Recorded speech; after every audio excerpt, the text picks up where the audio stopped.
போய் எடுப்பீங்க பை அதெல்லாம்? அதெல்லாம் நம்ம சுடுகாடு தான். ஸோ சுடுகாடு வந்து நல்லா பார்க் மாதிரி உங்களுக்கு போயிட்டு போயிட்டு வந்துடுவீங்க.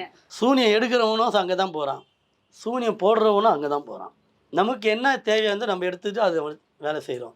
இப்போ சூனியம் பண்ணுறவங்களுக்கு வந்து இந்த சுடுகாட்டில் நீங்களும் கேள்விப்பட்டிருப்பீங்க, அந்த பிணங்கள் எரியும் போது அந்த நீர் கசிவு ஒன்று வரும், மாதிரி கொழுப்பு வரும். அந்த கொழுப்பில் வச்சு சூனியம் பண்ணலாம். அந்த நீர் கசிவு அது மஞ்சள் கலராக வரும், சிவப்பு மஞ்சளாக சேர்ந்து வரும். அந்த தண்ணி வந்து இந்த பக்கம் பாடி எரிஞ்சிட்டு இருக்கும், சைடில் தண்ணி போகும். அந்த தண்ணி பிடிச்சி வச்சுட்டு கூட சின்னவனும் செய்யலாம். அதில் என்ன பயம் இருக்கும்? அப்பா ஊருப்பட்ட சக்தி இருக்குது அதில். விஷயம் தெரிஞ்சவங்களுக்கு தான் அது. நிறைய பேர் ஆனால் அது இருக்கிறதுலே ஒரு பெண்ணை உடம்புலேருந்து எடுக்கிறது, அது என்ன மாதிரி பொருள் அது? அதை நார்மலாக இருந்தால் நல்லா இருக்குமா அது? நீங்கள் சாதாரண பிடிச்சி அந்த வீட்டில் வச்சு பாருங்கள், நாத்தடிக்க இல்லை, நீங்கள் பிச்சுன்னு போயிடுவீங்க வீட்டிலேருந்து. ஒன்றுமே பண்ண முடியாது வீட்டில், வெறும் சண்டை தான். வீட்டில் ஒரே சண்டை.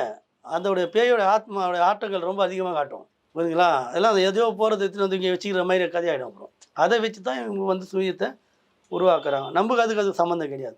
ஏன்னா நான் வந்து பண்ணுறது எல்லாமே நல்லது தான் பண்ணுறேன், கெட்டது நான் எப்போவுமே பண்ண போகிறதில்ல. எதனா சூனியம் பண்ணியிருந்தாங்கன்னா சூனியம் எடுப்பேன்.